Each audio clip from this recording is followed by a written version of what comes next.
Hello everyone, this is Soman. I welcome everyone to my class Creative Teaching. So in today's class we are going to discuss about label of management. In the last few videos I have already described you the meaning of management, nature and characteristics of management, and I have also narrated a management story too. But in today's class, if you remember, when I have told you about the functions of management, not functions but the meaning of management, I have told you about management means all those persons, those who are included in the organization or those who are included in the management. So in that, if you remember, I had run a table like first of all who actually stood in the most upper level, that is board of directors, then comes managing director, then comes chief executive officer or chief operating officer. After that we are having all the chief managers, or we can say that the regional managers, those who are operating in many regions of the country. Then after that we can take into example like the managers of different department. Then comes, just highlighting it, just have a look into that.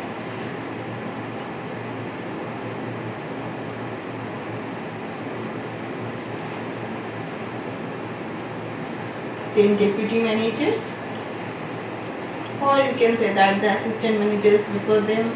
Then comes about supervisors, and last but very important, foreman.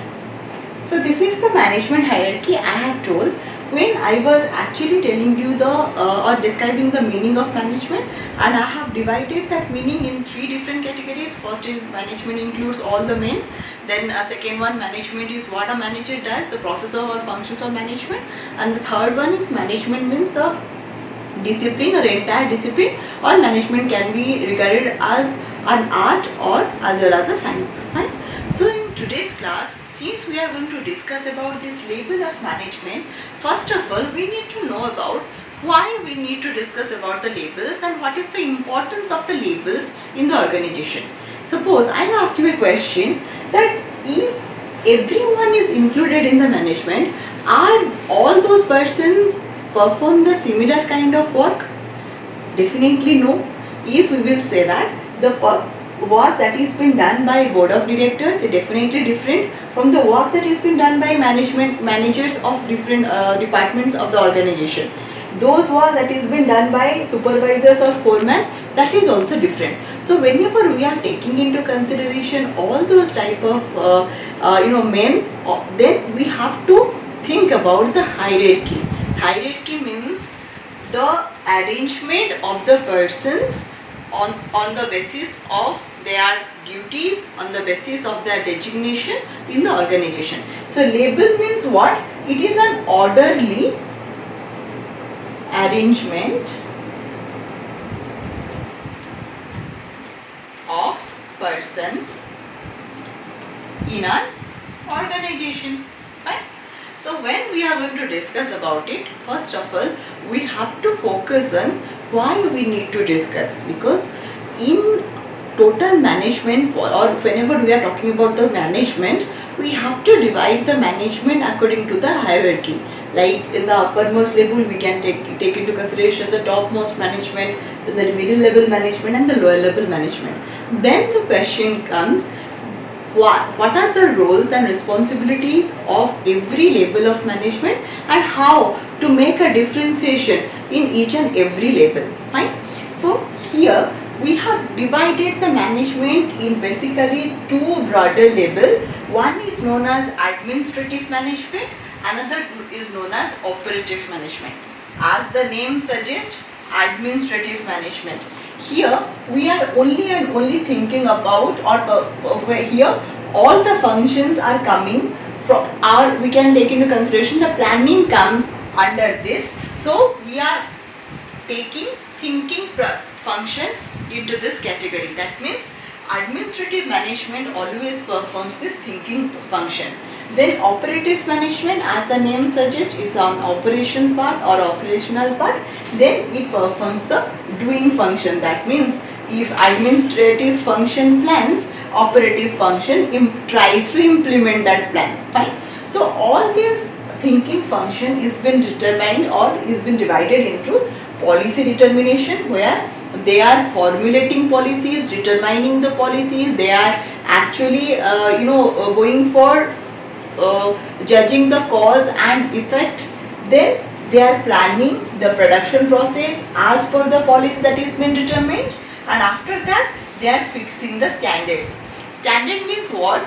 Anything which is been done beforehand or whenever we are planning something for the future but estimating in present, then we can say that we are setting that standard, then we are fixing the standard, and all these functions are coming under your administrative management, and we can think about it. This is a thinking function.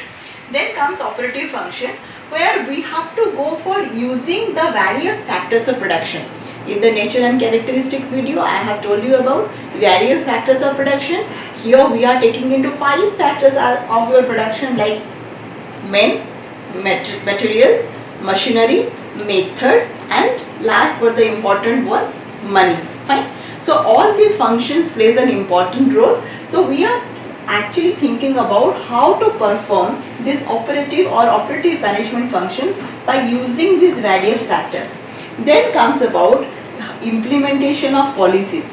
If they are formulating policy in case of your administrative management, then in the operative management they are implementing the policies. Then if they are going for fixing the standards, here they are going for directing the operation so that we can come out with the actual, and afterward we have to go for a comparison between the actual and standard and come with a corrective action. I am quite sure you must be in dilemma or thinking of that what exactly this administrative management is and what is the difference between, because you might have heard about administration, you might have heard about management, then what's the basic difference? If we will not understand the difference between administrative and management, it will be difficult on our part to make a differentiation between an administrative part of management and operative part of management. Okay, so jot it down. Now I am going to explain you about the difference between an administrative and management, then we will come again to the level of management. Fine? Okay. So let's start discussion that administration and management, are they same or are they different, or those names are same but using interchangeably. So there is many there are many views regarding this. So this is more of a controversial issue. So I am going to discuss, or I am going to divide 3 authors or different authors' view on this administration versus management in 3 different parts. First part, if we are considering that administration and management both are different. If we are discussing that administration and management both are different, then we have to go for the basic difference of what exactly the administration is and what exactly the management is. So here we are going for the division of administration versus management. Right? So first is nature of work. In the basis of difference, first difference I have found out what is the nature of work. That under administration, what are the works that need to be performed? Under management, what are the work that need to be performed? And basically what makes this management and administration both are different from one another. Okay? So first is administration. It is primarily concerned with the determination of objective and broad policies. Determination of objective, like in the last video I have already told you, the last subsequent discussions I was discussing about, whenever we are thinking about the level of management and whenever we are talking about the administrative part of management, at that point of time we are going for a thinking function where we are formulating policies. So this is this administration, we are determining the objective and we are also formulating the broad policies. That means, take for example, suppose the objective of the organization to increase the productivity, then what are the policies that need to be performed so that the productivity can be increased. Fine. Next comes about in management this doing function. That means if the policy has been formulated, here we are going to implement the policy. So it involves the implementation of plans and policies. Here we are, like as I have given you the example, if the objective is how to increase the productivity for a certain year, then we have to come out with some of the policies, like we have to go for more high capacity machines, we have to install high capacity machine, or we need to go for recruitment of expertise manpower, or maybe we have to go for a change in the scale of production. So there are many policies that need to be formulated, and who is going to implement it? The management is going to implement this, or here they are going for the implementation of plans and policies. Fine. Next comes about the scope. In case of administration, the scope is the major decisions have to be taken, and it is wider term than the management.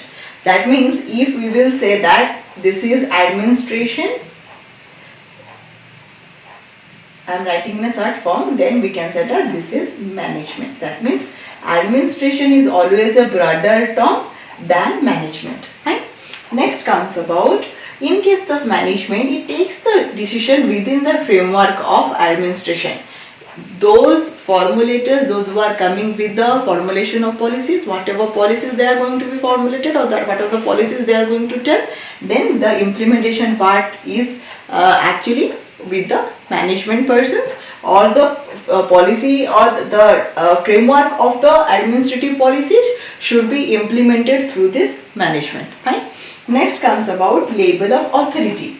Authority is nothing but a power that is being given to the superiors, so that right command can be issued by them and work can be done with a more easier and more efficient way.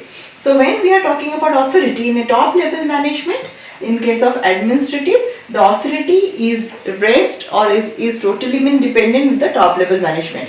But in case of management, here we can exercise the authority in lower level management through. There is no problem with the exercising of this power, or some power has been also given to the lower level management.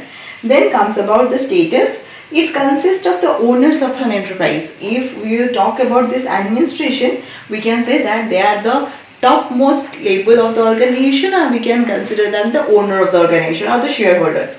But when it comes to management, it consists of managerial personnel with specialized knowledge.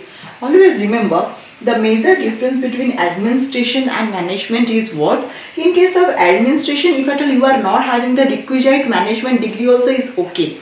But in case of management, you at least you need to have a requisite degree, or being regarded as a management professional. Maybe you do have an experience, or maybe you do have a certificate, or maybe you do have you need to have done a course of which actually gives you a certificate that you are a management personnel. Okay. So in this case, in case of management, the specialized knowledge should be there. Like if at all, I'll take the example, if somebody has done a management course or PG diploma in management as a major of finance, that person cannot work under a sales department, because his expertise is of finance. So whenever any kind of job is being offered, then he has to work under that finance department also. Fine. So this is the example. Next comes about nature of the organization. So where management is or administration is being exercised, always remember, administrative function is normally a bureaucratic kind of organization that we will discuss in case of School of Management thought. But now you need to remember the term as bureaucratic. Just remember it. In case of your nature of organization, management generally used in relation to government, military, educational and religious organizations and in case of management, it is mainly the business firms which have economic motive. Here non-economic motive personnel can also go for administrative function, but here the management function is being done through the business firms, where they are actually concentrating on some of the economic motive. Then comes about influence. In case of influence, the decisions are generally influenced by the external factors such as social, political, legal, etc. But here the decisions are influenced by the internal factors such as values, beliefs and the organization, because management is actually confined in the 4 pillars of the organization.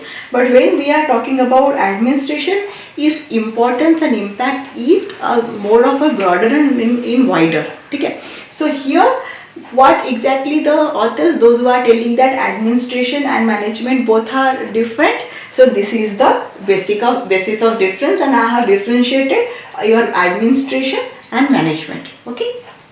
So next we are going to discuss about administration and management both are same, or the terms are only utilized or utilized with interchangeably.